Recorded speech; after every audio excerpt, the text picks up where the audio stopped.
Ahojte, vítam vás pri novom videu. Dnes som extra happy, pretože som vám pripravila krásny nový strih. Testovala som ho minulý týždeň, ukážem vás za chvíľu a zároveň som minulý týždeň bola vo Viedni. V rámci stylingových aktivít som navštívila aj môj obľúbený obchod s látkami a niečo som si kúpila a zároveň to bude látka, z ktorej dnešný top ušiem, pretože ho potrebujem na zajtrajšiu akciu. Takže ideme na to, šijeme top, ukážem vám strihy, zároveň vás zoberiem do môjho obľúbeného obchodu s látkami. Poďte, ideme na to. A toto je on, Komolka, nádherný obchod s látkami, alebo pre mňa látkové nebo. Nájdete tu materiály od výmyslu sveta, ozaj všetko, čo si len spomeniete, nájdete pod touto strechou. Zároveň si tu môžete dať kávu alebo čaj a popozerať si módne strihy.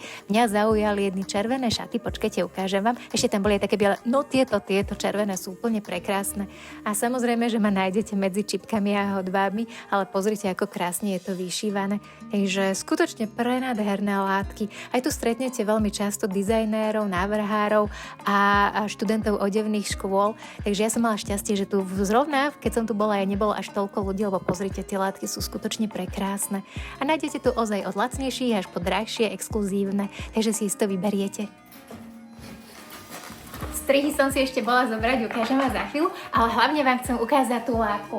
No, obchod, ktorý som vás spomínala, teda už viete, sa volá Komolka. Myslím si, že ho mnohé z vás poznajú, dajú sa tam nájsť prekrásne materiály a ja som si tentokrát vybrala takúto nádhernú modrú.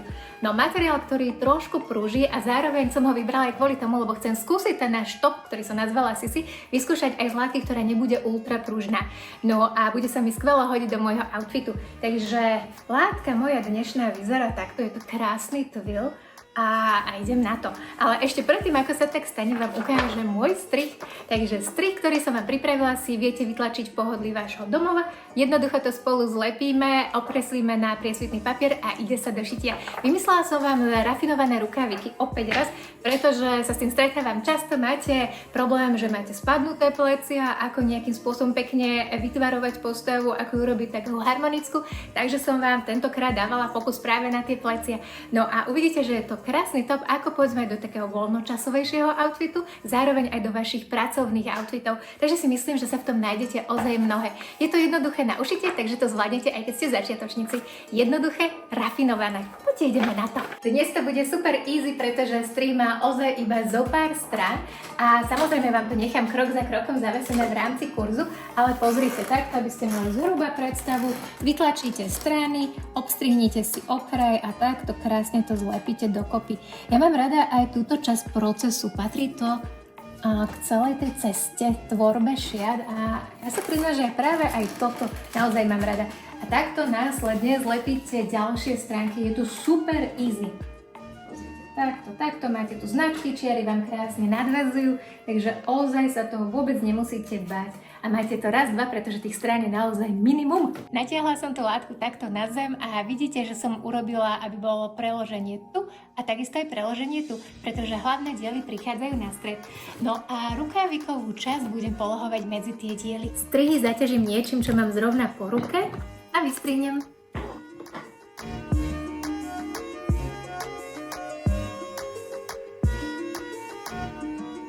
Diely som si vystrihla a chcem vám povedať jednu vec, keď si vyberiete nádhernú látku, ktorá ale bohužiaľ bude šmykľavá strašne moc, tak si dávajte už pri strihaní tých dielov ako podklad nejakú plachtu alebo skrátka nejaký kus textílie. Dobre, aby sa vám to až toľko nešmykalo, lebo tá moja šmyká ako blázon. No ale ďalšia vec, ktorú som chcela, idem teraz vykresliť záševky, prekresliť ich zo strihu na látku. Dala som vám tam záševky kvôli tomu, aby vám to krajšie fitovalo. Uvidíte, ono to spraví strašne veľa. Zároveň tie záševky viete pekne potom poprehádzovať. Ak by ste ich nechceli mať tuto, ja som ich tam teraz dávala kvôli tomu, že mám jednofarebnú látku, aby sa pri tej tvári niečo zaujímavé udialo. Pokiaľ ale budete mať náročné vzory ťažké, tak by bolo lepšie, keby ste záševky odtiaľ to prehodili smerom k prsiam. Bude to krajšie. No pozerám, že čo mi bude pekne kresliť. Dobre, krieda je v pohode, takže akurát tam, kde som si vystrihla ten priestor na záševok, tak teraz to takto prenesiem. Môžete používať alebo kriedy, alebo môžete používať, ja mám od takúto ceruzku, tá je tiež super, ale neviem, či by teraz bola dostatočne viditeľná.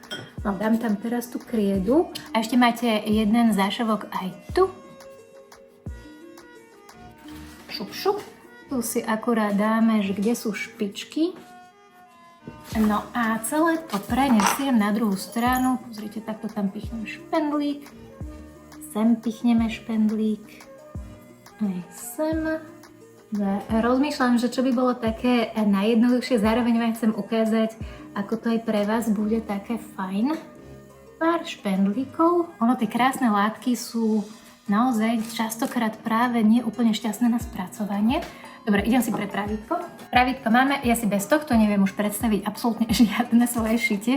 Naozaj je to niečo, čo super pomáha. Tu mám nástrihovú značku, takže to akurát spojím s tým vypichnutým špendlíkom. Easy peasy. Takto, tu je tiež nástrihová značka. Šup. A to isté potom urobím aj tu. No a ja som vám pripravila ten postup samozrejme krok za krokom oveľa detailnejšie, precíznejšie. Nájdete ho v rámci online kurzu, takže v máji ako prvé budeme spolu šiť tieto topy a neskôr to doplním o sukňu alebo nohavice. Tu by ste mohli dať aj vy vedieť, že čo by sa vám viacej hodilo. Ďalší krok je očitie tých záševkov, no našla som nejakú modrú niť, neviem ako to máte vy, keď si kupujete látku, kupujete si rovno aj nite, lebo ja mám zásob niti, ale vždy keď si kúpim novú látku, tak mi nejaká chyba. Takže tentokrát to bude opäť taká improvizácia, ale bude to vnútri. Takže použijem niečo, čo zvyknete hovoriť vy mne, že však to nikto neuvidí. Tak skúsime. Záševky očívam od toho širšieho miesta smerom k špicu a mám teraz z tých 2,5 mm. No, takto aj zapošiem na začiatku. Ale zapošiem len na začiatku. Na konci si robte uzlíky, nech potom nemáte v rámci tých záševkov nejaké čudné veci. V rámci tých špičiek.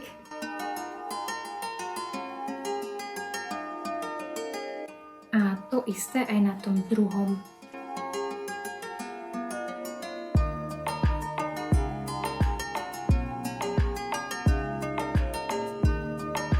Očila som tie záševky, len si vždy ešte pozrite, či ich máte ozaj rovnako dlhé, skončené. No a keď to budete mať, zažehlite samozrejme tie záševky a ideme spájať plecia. Tu máte zadný diel a lícom k lícu budem polohovať predný diel na ten zadný.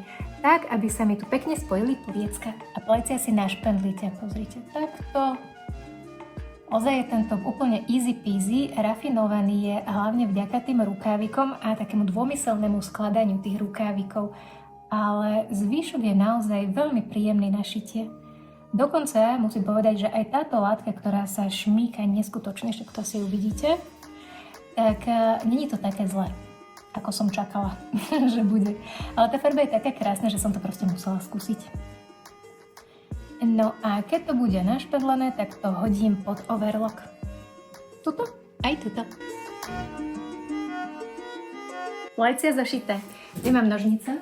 Strihneme, riecka, hotovo. Ak ste dopozerali až sem, potešíte ma, ak označíte, že sa vám video páčilo a necháte milý komentár. Zároveň vám dávam do pozornosti, že link, kde nájdete strihy na stiahnutie a takisto celý postup krok za krokom, ako ten top ušiť, vám nechávam dole v linku pod videom a zároveň aj v komentári. Takže očila som túto časť, očila som niečo aj vzadu, ale hlavne vám chcem povedať, že určite si tie veci v procese šitia skúšajte priamo na sebe. Takže aby ste vedeli, že či vám to naozaj aj na tých pleciach sedí pekne. No ja teraz nevidím nič, takže dúfam, že to nejako sedí. A hlavne tam budeme pripínať ten rukávik. Ja už som ho poskladala pre rýchlosť času, takže ten bude prichádzať sem. Krásna je tá farba. No trošku sa to ešte potom zažehli a bude to naozaj veľmi pekné. Urobila som tento top aj z látky, ktorá má potlač, tak vám ukážem na konci. A mám hotovo. No čo myslíte? Podľa mňa tie rukáviky sú úplná pecka a chcela som vám takisto ukázať, aby ste videli aj aký je dlhý ten top. Zároveň som ho nechala trošku voľnejšie, lebo veľa z vás si pýta, rob tie topy trošku voľnejšie, ale tieto členiace záševky, to vám veľmi pomôže, aby ste v tom nevyzerali príliš objemne. Takže rukaviky za mňa úplne super, ozaj je to jednoduché, ukážem vám to krok za krokom. Natočila som vám celý postup z trošku inej látky, aby ste to lepšie videli a ukážem vám možno aj výsledok z tej látky na konci videa.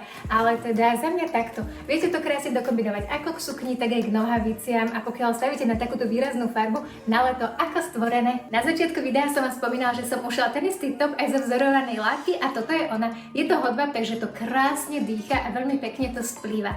Ja som tu doplnila o bledé nohavice a trošku takýto malý detail v podobe opasku a hlavne som vymenila tie ťažké náušnice, čo som mala celý deň, za niečo trošku pohodlnejšie. Za mňa super letný outfit ako do práce, tak aj na dovolenku, keď pôjdete. Naozaj je to veľmi pekné a budete vyzerať vkusne. A o to nám ide. No majte sa zatiaľ krásne, vidíme sa na budúce. Ahojte!